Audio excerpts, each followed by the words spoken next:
और चलिए बढ़ते अब आगे। दिवाली से पहले दिल्ली एनसीआर की आबो हवा जहरीली हो चुकी है। दिल्ली एनसीआर में सांस लेना अब मुश्किल हो रहा है। दिल्ली में वायु गुणवत्ता बेहद खराब हो चुकी है। दिल्ली में लगातार प्रदूषण का स्तर बढ़ता जा रहा है। दिल्ली के कई इलाकों में एक्यूआई 300 के करीब दर्ज किया गया। दिल्ली के आनंद विहार की अगर बात करें तो यहाँ एक्यूआई 400 पार कर चुका है। दिल्ली के आईटीआई जहांगीरपुरी में एक्यूआई 265 दर्ज किया गया है।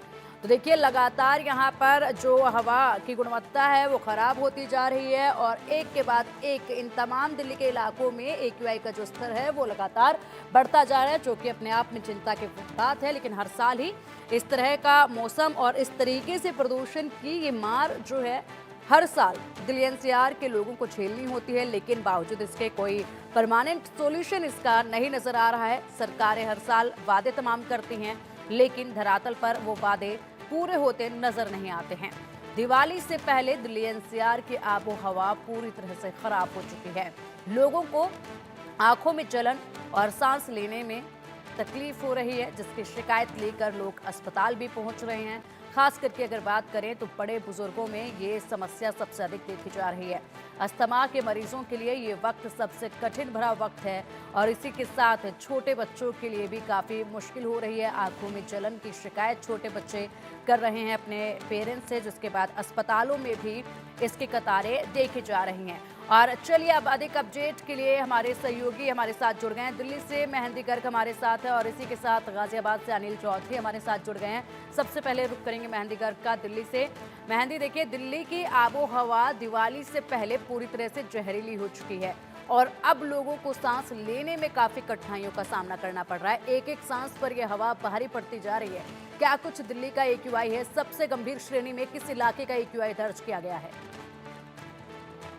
बिल्कुल देखिए, फिलहाल दिल्ली का हाल बहुत ज़्यादा बेहाल है और ये सिर्फ़ इस साल की ही नहीं, हर साल की तरह ही इस साल भी जो दिल्ली वासी है, वो दम घुटू हवा में साँस ले रहे हैं क्योंकि पूरी एक चादर से दिल्ली एनसीआर ढका हुआ है और ये स्मॉग की चादर है क्योंकि फिलहाल दिवाली भी नहीं आई है, दिवाली सर पर है, साथ ही साथ सर्दियाँ भी अभी शुरू नहीं हुई है। तो ऐसे में जो धुंध और जो ओस देखी जा रही है, वो पॉल्यूशन, प्रदूषण और स्मॉग के कारण है। अगर एक्यूआई की बात की जाए, तो फिलहाल दिल्ली का जो एक्यूआई है, वो कुछ इलाकों में 300 पार पहुँच चुका है, जो कि बहुत ज़्यादा गंभीर श्रेणी में आता है और red area, red alert zone में आता है। हालाँकि कुछ इलाके ऐसे हैं जो अभी तक 200 से 300 के बीच में है, लेकिन 200 से 300 का भी जो आंकड़ा है, जो एक्यूआई है, वो बहुत ज़्यादा गंभीर माना जाता है क्योंकि इस तरीके से ग्रैब 2 में दिल्ली एनसीआर जो है वो पहुँच चुका है। ग्रैब 2 लागू कर दिया गया है, बहुत से नियम और रेगुलेशंस लागू कर दिए गए हैं, लेकिन जो दिल्ली वासी हैं, वो अपने घरों से बाहर कदम रखने से कतराने लगे हैं क्योंकि देखिए लगातार सांस लेने में दिक्कतें हर एक दिल्ली वासी को होने लगी है। जब हम ग्राउंड पर भी लोगों से बातचीत करते हैं तो लोग एक बार पहले कोरोना में मास्क पहने दिखते थे, लेकिन अब इस जहरीली हवा के चलते मास्क पहनकर ही घरों से बाहर निकल रहे हैं क्योंकि लगातार लोगों का कहना है कि उन्हें सांस लेने में दिक्कत हो रही है, गले में इचिंग हो रही है, जो आंखें हैं उनमें इचिंग हो रही है, ज्यादा पानी आंखों में आने लगता है और लगातार जो खांसी की समस्या है वो भी बढ़ती जा रही है। और हम भी जब ग्राउंड रिपोर्ट करते हैं तो हमारे लिए भी इस तरीके की आबो हवा में सांस लेना बहुत मुश्किल हो जाता है। हम भी मास्क पहनकर निकलते हैं, तो ऐसे में समस्याएं बहुत ज्यादा है, लेकिन इस पर राजनीति हो रही है क्योंकि देखिए लगातार जो दिल्ली सरकार है वो हरियाणा और उत्तर प्रदेश पर आरोप लगा रही है। हालांकि पहले जो ये आरोप है वो पंजाब की सरकार पर भी लगते थे कि पराली जो है सबसे ज्यादा पंजाब में जलाई जाती है, लेकिन इस बार थोड़ा माहौल, जो सियासत है वो अलग तरीके से देखी जा रही है क्योंकि कहा जा रहा है कि पंजाब का जो पराली जलने का जो आंकड़ा है वो फिलहाल कम हो गया है। तो देखिए बहुत से सियासी खेल भी इसमें देखे जा सकते हैं क्योंकि दिल्ली में भी आम आदमी पार्टी सरकार है, पंजाब में भी आम आदमी पार्टी सरकार है, लेकिन लगातार हरियाणा और उत्तर प्रदेश पर पराली जलाने, डीजल के जो वाहन है उनका उपयोग करने और ज्यादा व्हीकुलर पोल्यूशन के जो आरोप है वो लगातार दिल्ली सरकार लगा रही है। एक तरफ आरोप प्रत्यारोप का सिलसिला जारी है, तो वहीं दूसरी तरफ जो हाई लेवल मीटिंग्स है वो लगातार हो रही है और जो सोल्यूशन निकाले जा रहे हैं, जैसे कि पानी का छिड़काव किया जा रहा है, जो पार्किंग एरियाज हैं उनके रेंट बढ़ा दिए गए हैं ताकि लोग जो अपने पर्सनल व्हीकल्स हैं उनसे बाहर ना निकले और प्राइवेट व्हीकल्स में ट्रैवल करें ताकि जो व्हीकुलर पोल्यूशन है वो थोड़ा कम हो। लेकिन ऐसे में जितने ये सॉल्यूशंस अभी लाए गए हैं उनको लेकर भी जब जनता से बात की जाती है तो जनता का कहना है कि ये सभी टेम्परेरी सॉल्यूशंस है, कोई भी परमानेंट सॉल्यूशन फिलहाल प्रदूषण के लिए यहाँ दिल्ली सरकार ने लागू नहीं किया है।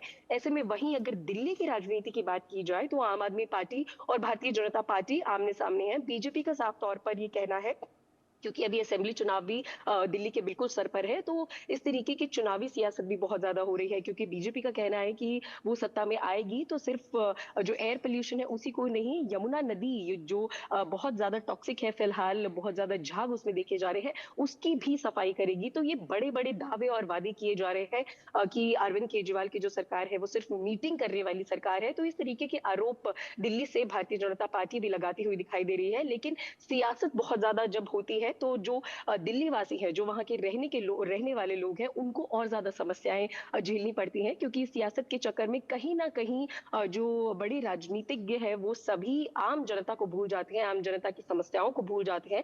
तो फिलहाल जिस तरीके से जो हवा पर आरोप लग रहे हैं कि जो हरियाणा की हवा है वो दिल्ली पहुँच रही है, यूपी की हवा भी दिल्ली पहुँच रही है, तो ऐसे में बहुत से सवाल खड़े होते हैं कि सिर्फ सियासत ही होती रहेगी हर साल, सॉल्यूशन कब आएगा, हालात कब सुधरेंगे? तो यही सब सवाल दिल्ली वासियों के भी मन में फिलहाल बहुत ज़्यादा है और फिलहाल की जो हवा है वो साँस लेने में बेशक बहुत ज़्यादा दिक्कत हो रही है और हम भी अपने दर्शकों से ये आग्रह करेंगे कि जब भी घर से बाहर निकले तो अपना बहुत ध्यान रखें, मास्क पहनकर ही निकलें और ज़्यादा ज़रूरी जब हो तभी निकलें। और अगर बात की जाए कौन से हॉटस्पॉट एरियाज़ हैं, तो देखिए 10 से 11 हॉटस्पॉट एरियाज़ फिलहाल दिल्ली एनसीआर में है, जहाँ पर बेहद ज़्यादा व्हीकल्स का आना-जाना होता है, आवाजाही बहुत ज़्यादा होती है।